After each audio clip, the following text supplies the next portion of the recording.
Once, there was a great city. A city where man and dwarf lived in harmony. In keeping with the natures of its people, the city was built both above and below the earth, with man ruling those places above, and the dwarves ruling those places below. It was a time of plenty, and all were content. Then, one day, it was decided amongst the men of the city that they must give praise to their gods for all their good fortune. Accordingly, they made plans to build a great temple. A temple greater than any in the world had seen, topped by a single tower as tall as the sky.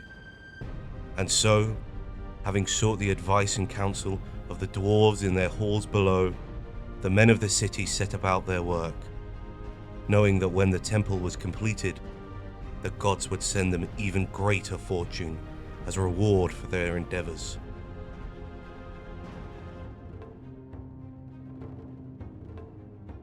Weeks became months, months became years, and still the men of the city built. Growing old and grey, so long had their labours lasted, that they passed their task in time to their sons, and their sons grew old and passed the work to their sons, who likewise grew old and passed it on to theirs, until, at last, after many generations of ceaseless labours, the foundation and the first structures of the temple lay completed, and they could begin to build the tower. Further years passed.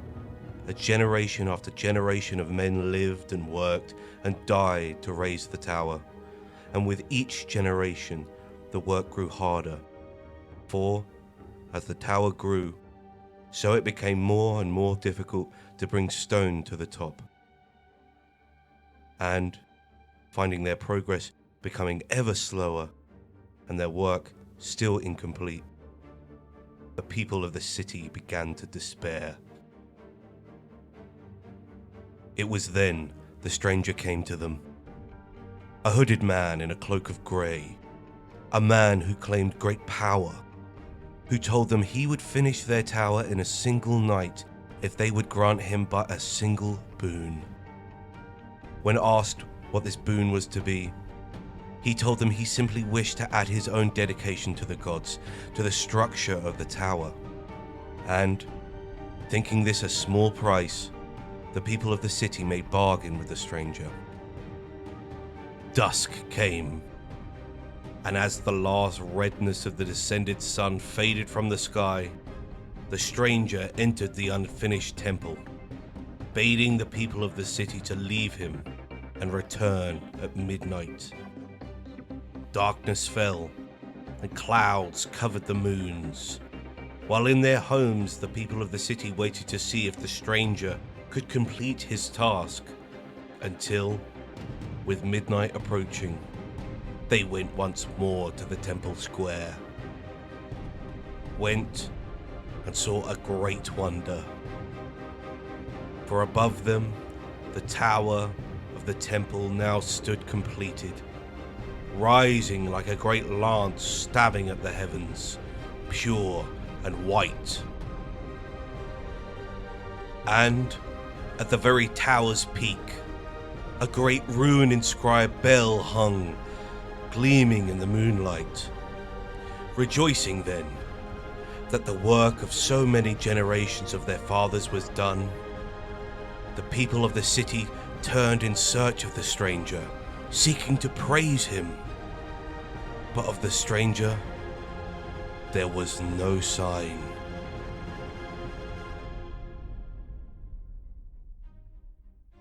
Then, with the coming of midnight, the bell struck unbidden. Once, twice, thrice, that great bell tolled, its heavy and doom-laden tones carrying far across the city. 4, 5, 6 times. Its beat slow and even, like the pulse of a bronze giant. 7, 8, 9. And with each ring, the bell grew ever louder, sending the people of the city staggering back from the temple, clutching their ears. 10, 11, 12. And above, in the sky, man's leaves seemed to grow dimmer, while the glow of Morse leaf grew ever more bright. 13. And at the 13th stroke of that infernal bell, lightning split the sky, and thunder answered it. Then all grew dark and silent. Frightened by the things they had seen, but relieved the bell had at last stopped ringing, the people of the city retreated to their beds, thinking that come the dawn, they would try to enter the temple once more. But dawn never came. Next morning they arose to find the sky shrouded in brooding storm clouds that blotted out the sun.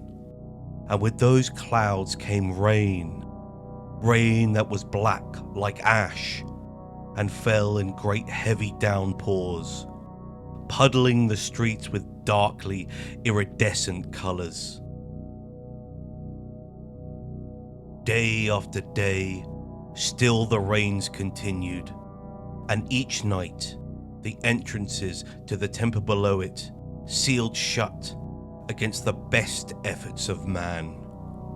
The bell tolled 13 times at midnight, and so, as days became weeks and weeks became months, and the rains were unceasing, the people of the city grew fearful and sought counsel from the dwarves. But safe and dry in their underground fastness, the dwarves turned them away. Their crops long ago failed. The people of the city huddled in their dwellings with fear gnawing at their hearts. Messengers were sent to faraway places in search of aid, and sacrifices were made to the gods in hope of a succor. But no help was forthcoming. The messengers never returned, and the gods were silent. Day after day now, the rains grew heavier, becoming at last great dark hailstones capable of killing any man caught out in the open. And still, night after night, the bell tolled its booming death knell over the city. Soon, dark meteors fell from the heavens, and everywhere the people of the city began to sicken and die, while their newborn babes were born as loathsome, twisted things. And with the meteors came the rats, skulking packs of vermin who devoured the city's last reserves of corn and brought famine to its people. The elders of the city went to see the dwarves once more, this time to demand their aid. They told the dwarves they must share their food and allow the people of the city to come live under the ground with them. But the dwarves met these demands with anger, telling the elders their tunnels were flooded and their food stocks had been devoured by rats. And so, with barely enough shelter and food left for them and their kinsmen, the dwarves cast the elders out of their halls, closing their doors behind them. In the ruins of the city above, each day became worse, and, driven to despair, the people began to rail against the gods that they had once cherished, saying that they had forsaken them.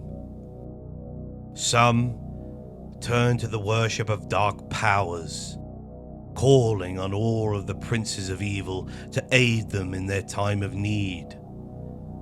But no answer came. Instead, the rats grew bolder. Worse, they had grown now in both size and number. Lords now of the broken city, they roamed at will, feeding on the dead and dragging down those too weak to fight them.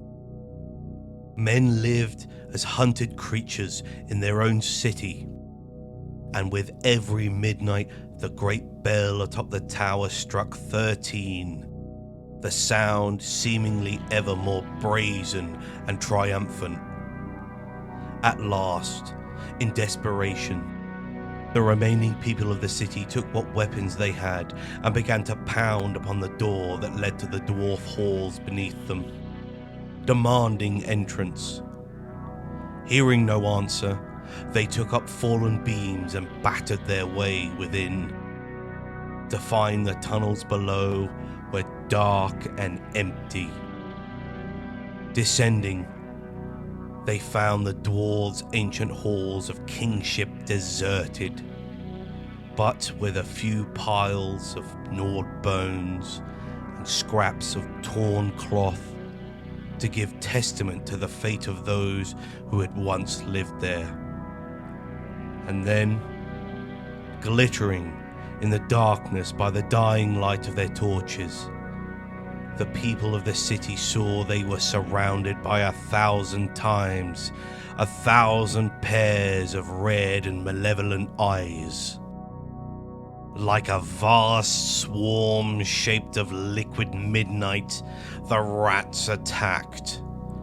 And, standing back to back, outnumbered in the darkness, the shattered remains of the once proud people of the city fought for their lives. But to no avail. Their hour was past, and that of the rat had come. And so it was, screaming and shrieking for mercy, that the people of the city finally passed from this world, while, above them, as though in mocking answer to their scream, the great bell struck 13 once more.